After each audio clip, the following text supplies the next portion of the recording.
Mirada Económica.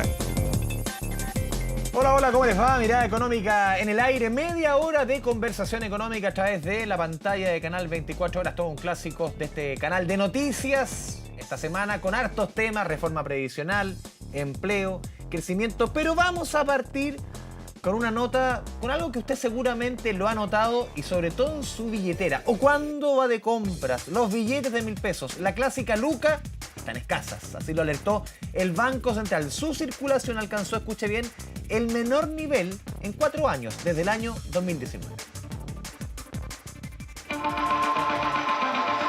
Sí, somos afortunados por tener esta cantidad de billetes de 1.000 pesos, pero aunque no lo crea, nos costó conseguirlos, y es que la luca está cada vez más escasa. Cuesta encontrar como el sencillo, sobre todo ese que es más chiquitito. No hay tanto billete como antes. Cuesta, pero bueno, hay que acostumbrarse, ¿no? Pues así como fueron desapareciendo otras monedas. Hay como que andar cambiando y la gente tampoco tiene para cambiar.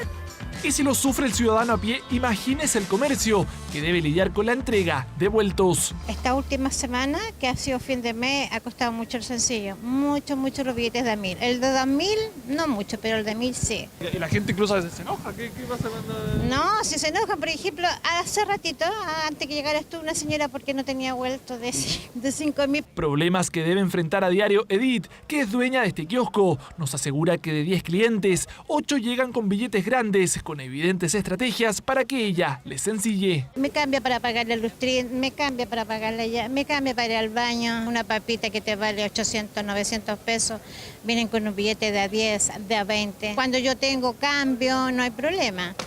Pero cuando no tengo, me es imposible. Pero ¿por qué escasean los billetes? El de 1.000 pesos es el más usado, se deteriora antes y se retira del mercado. Sumado a eso, el Banco Central opera como un mayorista y solo dispone de billetes cada vez que las instituciones financieras lo solicitan. El problema es que no lo han pedido lo suficiente en el último tiempo. Estaba pasando es que ha habido a lo largo del tiempo una menor demanda relativa si comparamos con las otras denominaciones. Puede ser que nosotros retiremos de circulación un número importante de billetes de 1.000, por ejemplo, pero los bancos nos pidan a cambio billetes de 10.000.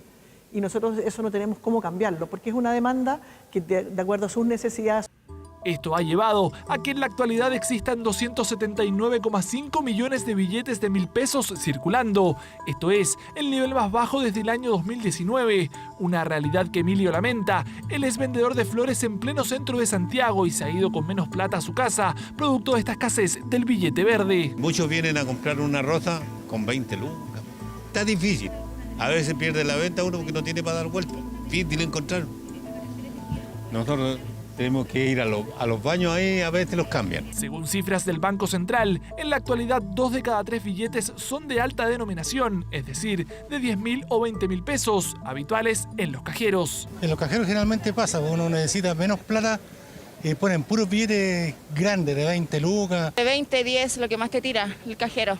A veces dice que el monto más bajo es el de 5.000 pesos y algunas veces uno igual quiere la luca, pero no hay. Escasez de billetes que impulsa el uso de nuevos métodos de pago, lo que gracias a la amplia bancarización de la población y de las empresas han ido ganando terreno. Que las personas ya tienen acceso a la banca ya no es un bien de lujo como fue en algún momento. El cambio empezó a ser del mundo físico con pagos electrónicos a un mundo digital y eso ha pegado sumamente fuerte en la cantidad de billetes que hay en la calle. De todas maneras, desde el Banco Central aseguran que es necesario seguir trabajando en conjunto con la banca para incorporar billetes de baja denominación, sobre todo porque hay segmentos como los adultos mayores, zonas rurales y de menores ingresos que todavía los necesitan. Hay que ver la mejor forma. Nosotros queremos buscar una solución para este grupo de personas que siguen usando efectivo. Se entiende la posición de los bancos, pero que también nosotros como Banco Central queremos que se entienda nuestra posición y cómo queremos de alguna manera igualar o mejorar esta situación que hoy día está muy desbalanceada respecto de las bajas denominaciones. Reincorporación de la luca, que se hace cada vez más necesaria para varios segmentos, a pesar de que el uso de efectivo hoy ocupa el segundo lugar en las preferencias.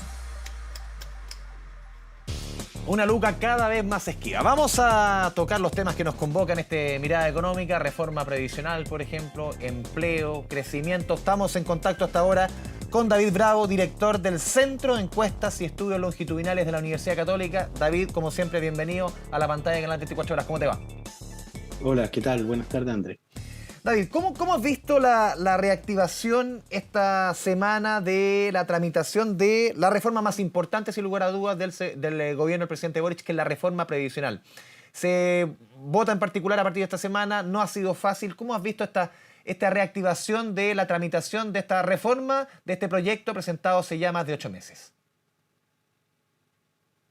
Creo que por el resultado que vimos en la sesión del martes pasado en la Cámara, me da la impresión de que resultó un poco prematura la reactivación de la discusión, porque presenciamos una sesión que no fue lo que habríamos esperado, una sesión que hubiera estado imbuida por un cierto ánimo de acuerdo, que es el acuerdo que necesitamos. O sea, perdón, David, votar en particular sin tener un acuerdo previo, ¿es arriesgado y esto lo confirma?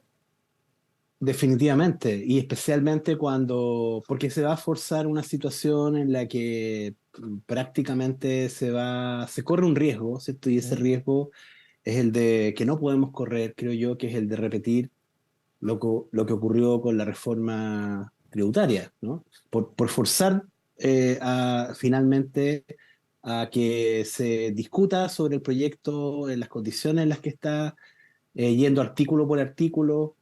Y también la estrategia un poco, yo creo, no, creo que fue equivocada esta de decir, bueno, vamos a partir por aquellas normas que repiten lo del código. Tampoco es tan claro las normas de espejo que llamaron, no sé por qué razón uno debería estar siquiera discutiendo eso, ¿cierto? Si en realidad, en verdad no es una reforma, ahí no estamos haciendo ninguna reforma. Entonces está de alguna manera evidentemente esquivando los temas que son más delicados, se le está dando más tiempo, pero me parece que, claro, lo que en algún momento la ministra del Trabajo mencionó en esa sesión que hubo, donde ofreció tener alguna reunión, en fin, es lo que uno habría esperado que hubiera ocurrido antes. Así es que, bueno, espero que esto se mejore, ¿cierto? Se mejore David. Digamos, no es lo que habíamos esperado después de tanto tiempo, ¿cierto? Esperando mirar la vuelta en la tramitación del proyecto. Porque tú has sido súper claro, enfático en diferentes entrevistas, incluso lo hemos conversado acá. Tú siempre has dicho que si esto no avanza, si esto no fructifica y llega a tierra derecha, en el segundo año de este gobierno, difícilmente una reforma puede haber la luz. Y uno entiende tus dichos tomando en consideración que el próximo año tenemos elecciones, bueno, ya a fin de año ni hablar, porque tenemos el tema constitucional, pero el próximo año hay municipales y el 2025 ya tenemos presidencial y todo lo que ello compete. Si no se cierra este año, ¿tú sigues pensando que esto no va a ver la luz en el gobierno del presidente Boric? Claro, yo creo que no va a ocurrir. O sea, me apena mucho que así sea, digamos. Uno dice, pero ¿cómo va a ser que no vayamos a materializar esta reforma si es que se pasa un tercer año de gobierno? Pero es que la evidencia muestra que es un periodo que es muy inadecuado para los gobiernos, ¿cierto? Y va a ser doblemente frustrante para el gobierno, para el país, para la oposición, y todos pienso que van a compartir un poco la culpa de esto. Entonces, por eso creo que hay que estar muy consciente de la importancia de lo que son estas sesiones. Estas sesiones, cada sesión que viene, puede terminar alejando más a las partes. Entonces, ¿para qué se va a generar ese episodio, ¿cierto? Que se transmite además por el canal de la Cámara y que los medios cubren, porque obviamente estamos todos pendientes de si esto se retoma o no. Y lo que empezamos a ver más bien es como un no entendimiento a estas alturas que no colabora. Entonces, o sea, lo que tú sientes, perdón, David, es que mientras se negocie votando, en el fondo, más se van a alejar las posiciones. Y uno vio también un poco esta semana que se pensaba el gobierno que esta norma de espejo, votarla y hacer de las 16 y hacer coser y cantar, como se dice en la jerga, pero se votaron solamente 4. Claro, yo creo que no hay que engañarse en realidad. El proyecto del gobierno es un megaproyecto. Y no creo a estas alturas que se pueda pretender votar ese megaproyecto artículo por artículo. Me da la impresión de que para poder llegar a un acuerdo se va a tener que elegir algunos aspectos del proyecto del gobierno que van a ser parte del acuerdo. creo que el proyecto del gobierno va a haber que simplificarlo. ¿Qué cosas se deben y elegir sí o sí y lo demás dejar fuera, a tu juicio, por ejemplo? Bueno, o sea, hay que concentrar el meollo de la discusión en todos los aspectos que de alguna manera van directamente a subir pensiones. Ya. Y hay aspectos que están en el proyecto y hay aspectos que no están en el proyecto y que están ahí como un elefante en la habitación. Que están en el proyecto, por cierto, todo lo que tiene que ver con un aumento en la cotización. Y cómo se distribuye la cotización, si ahí está el meollo más bien de la discusión. Y cuánto tiene que aumentar la cotización, y en definitiva cuáles son los cálculos para poder llegar a algo que de alguna manera nos lleve en el corto plazo, en el mediano plazo también, nos vaya acercando en el corto plazo a lo que son mejores pensiones. Y creo que ese es el elemento más central. Ya. ¿Y qué es lo que no ves en el proyecto que tú crees que debiese estar? Bueno, aquí nadie ha hablado de la edad de jubilación. Ya, un tema políticamente bien complejo. Tema súper Veamos lo de complejo. Francia, por ejemplo. Tema súper complejo, pero la pregunta es si se puede discutir de pensiones con una mirada de largo aliento y no en verdad abordar el tema, ¿cierto? Las propuestas han sido bien específicas ya desde la comisión que dirigió Mario Marcel. Uno podría decir, bueno, tomemos exactamente la misma propuesta que se hizo en la comisión Marcel, que tuvo el mismo espíritu que la propuesta que hicimos en la comisión del año 2015, donde en la práctica se hace un incremento en la edad de pensión para homologar pensiones de hombres y mujeres, la edad, a 15 o 20 años, digamos. Esto es un periodo largo, pero hay que partir. Ya han pasado, ¿cierto? 15 años desde la primera comisión y no hemos hecho cambio al respecto, pero estamos todas las personas viviendo más, envejecimiento, eso no es consistente. Bueno, el otro tema que a mí me parece que deberíamos estar discutiendo, Andrés, es el siguiente, y es que, pregunta de fondo, ¿cómo vamos a cubrirnos de la posibilidad de que venga de nuevo un nuevo retiro el año próximo, el subsiguiente, en 4 años más, ¿Y cómo nos en podemos 8 cubrir de años eso? más? Yo creo que exactamente donde habría que hacer la reflexión es en la Cámara de Diputados, por ejemplo, ahora, ¿cierto? Lo que uno esperaría, pero no ve conciencia de eso, ¿no? Estamos discutiendo sobre normas que ya existen en la legislación actual. Se están votando normas que no están cambiando, pero se están votando igual. ¿Qué sentido tiene eso? ¿Por qué no usamos el tiempo para que haya una reflexión, ¿cierto? Donde se haga como un mea culpa. Cerrar de cualquier posibilidad de retiro a tu juicio, porque esta legislación permite, y lo vimos, permite, hay ventanitas. Bueno, ese es otro error del gobierno, ¿cierto? O sea, y también es un error del gobierno anterior, digamos, cuando finalmente terminó mandando su propio proyecto de el segundo retiro. Entonces, en realidad, en esto, la pregunta que hay que hacerse es, ¿cómo se evita eso? Una pregunta que tengo, digamos, no lo sé, porque no manejo este tema, ¿cierto? Pero a lo mejor es una pregunta que debería analizar el Consejo, ¿cierto? Que está viendo el tema constitucional, porque lo que no es razonable es que una norma que está en la Constitución actual, y que espero que esté en la Constitución próxima, ¿cierto? Que tiene que ver con que las normas de seguridad social no pueden ser objeto de una iniciativa parlamentaria. Y eso es así desde el gobierno de Frei Montalva. Da lo mismo los foros, da lo mismo. Nada desde el Parlamento, todo desde el Ejecutivo, a tu juicio. Claro, y entonces empezamos en esto porque se buscó un resquicio que era cambiar la Constitución, ¿cierto? Es como hagamos una reforma constitucional. Pero se está vulnerando el espíritu, ¿cierto? de la legislación.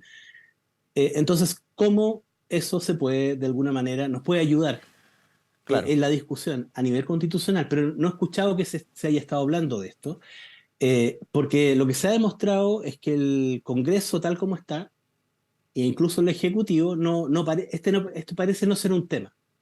pero de nuevo es un gigante elefante que está ahí en la habitación, porque de nada va a servir, incluso si lográramos tener un acuerdo, una reforma que va a ser muy difícil, pero que espero que lo logremos, si es que en abril, en mayo próximo, vuelve a la carga un nuevo retiro, o si no vuelve el otro año, ¿cierto? Pero eso lo que va a hacer es destruir todo lo que logremos construir. Claro. Hay que pensar que todavía no recuperamos para nada, estamos lejos de eso. Vamos a necesitar como unos 7 o 10 años para recuperar los fondos, ¿cierto? Que salieron producto de esos 3 retiros. Mirada económica.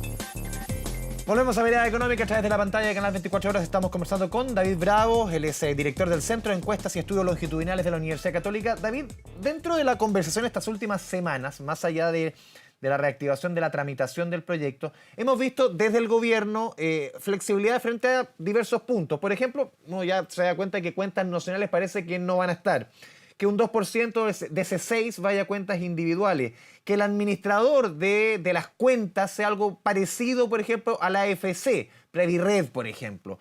¿Cómo ves tú esas posiciones desde el gobierno en pos de alcanzar un acuerdo, o sientes, como me decías en la primera parte, que definitivamente estas flexibilidades, entre comillas, no han sido suficientes?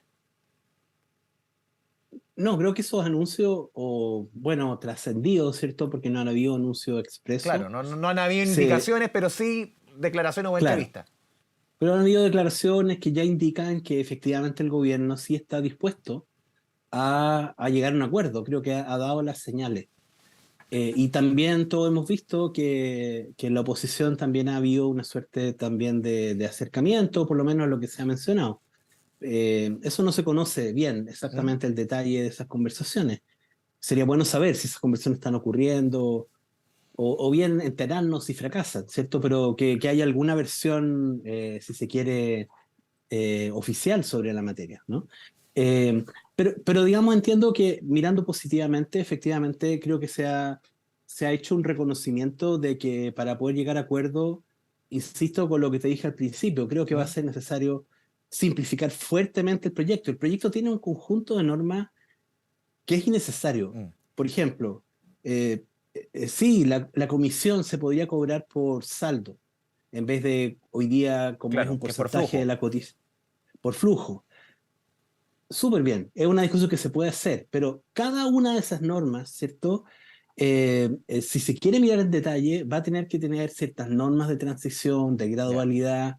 Teóricamente es correcto, puede ocurrir, pero yo pienso que eso hay que simplificar. Hay que simplificar. En el fondo tú lo que pides es de 10 cosas, no sé, elegir 3, elegir 4, lo medular, apuntar a eso y después en el camino vamos acomodando la carga, apuntar a lo principal. O sea, en el camino las otras buenas ideas que haya, ¿cierto? Se pueden ir discutiendo de a poco. Si esto no es una mega... hoy día tenemos un tremendo edificio y por tratar de pasar esa mega reforma, probablemente estamos corriendo el riesgo de que no vaya a resultar. Ahora, lo que sí creo que es fundamental, como mi recomendación, no sé, lo mencioné también en la Cámara de Diputados cuando me tocó asistir a una sesión, es que donde tiene que haber acuerdo muy claro es en los objetivos de la reforma. Pero no solamente en los objetivos de la reforma, porque decimos todos mejorar pensiones, tenemos que ser bien específicos respecto de qué es mejorar.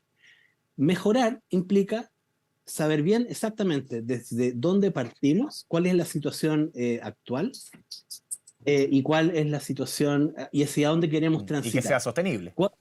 Y que sea sostenible. Yo creo que hay información incompleta sobre la situación actual. O sea, aquí están todos diciendo, bueno, queremos aumentar en un 10%, en un 20%, en un 30%, el que aumente más las pensiones, esa propuesta nos gusta, pero eso no es responsable. Creo que lo que hay que hacer es decir exactamente cuáles son actualmente las tasas de reemplazo que tenemos y cuáles son las tasas de reemplazo a las que estamos apuntando como país. Creo que no. Ahí es donde yo esperaría que se generara un verdadero consenso, antes de que los instrumentos, primero veamos dónde estamos y cuáles son los objetivos. Si lográramos generar algún acuerdo sobre eso, creo que podemos llegar más rápidamente a alguna solución, porque, por ejemplo, se habla de los 6 puntos, pero de verdad, hoy día poner 6 puntos a la cotización es complejo, ¿cierto? Desde el punto de vista del mercado del trabajo. Lo vamos a tener que hacer de manera muy gradual. Se va a poder hacer en el tiempo. La pregunta es cuánto es lo que verdaderamente necesitamos en el corto plazo. Porque en el medio también, perdón, David, se mezcla con 40 horas, también se mezcla con sueldo mínimo a 500 lucas, que en el fondo son medidas que ganaron adhesión, que fueron votadas, pero todo al final va sumando y hay que hacerse cargo de eso. Bueno, ayer salió esta noticia de que, según la CEPAL, ¿cierto? El tercer país Chile, que menos ha recuperado el empleo en América Latina es Chile, exacto, que más le ha costado Chile, post pandemia. Chile está en la cola, digamos, de la recuperación del mercado laboral. Y eso es porque, como lo hemos conversado también en este programa muchas veces, tenemos una tasa de desocupación disfrazada, digamos, ¿cierto? Que no se ve. Y efectivamente todavía estamos a 400.000 empleos, ¿cierto? De recuperar la misma ocupación que previo a la pandemia. Exacto. Por lo tanto, tenemos un mercado laboral, está muy exigido el mercado del trabajo. Entonces, esto no se trata simplemente de decir, ya, ¿cuánto es? Pongámonos 6-0, 3-3, 4-2, 2-4. Parece formación de equipo de fútbol. Tal cual. Creo que vamos a llegar a algún acuerdo, por cierto, o quienes se sientan en la mesa, pero yo les diría, por favor, háganlo con datos sobre la mesa. Me parece que no tenemos toda la información. ¿Cómo quieren hacer las votaciones? Primero, si ni siquiera se han puesto de acuerdo, y en segundo lugar, a mi juicio, tampoco se han puesto de acuerdo sobre cuáles son los datos base. Creo que es un gran tema. Si queremos hacer una buena legislación, no podemos equivocarnos, y para eso entonces creo que requerimos ese espacio de acuerdo, que ojalá no solamente sea político, claro, sino que ojalá también, hoy día hay datos que están analizando distintos centros de investigación, que creo que sería muy útil que pudiera hacerse una discusión. Entonces, mientras se hacen las conversaciones, se producen los acercamientos, ¿cierto? Y que las situaciones, digamos, de no avance no se produzcan en público, ¿cierto? Dejemos que se generen esos espacios. En el intertanto sería bien útil que la comisión de la Cámara también hiciera un espacio para poder conocer mejor exactamente cuál es la situación. Y creo yo que ahí el gobierno también tiene un papel que jugar. David Bravo, director del Centro de Encuestas y Estudios Longitudinales de la Católica. Como siempre, te agradecemos tu buena disposición con Canal 24 Horas con Mirada Económica. Un abrazo a la distancia, David. Encantado. Muchas gracias, Andrés. Chao, chao. Es momento de cerrar Mirada Económica. Nos vemos en una próxima oportunidad. Muchas gracias por su sintonía siempre a través de la señal de Canal 24 Horas. Que le vaya bien. Chao, chao.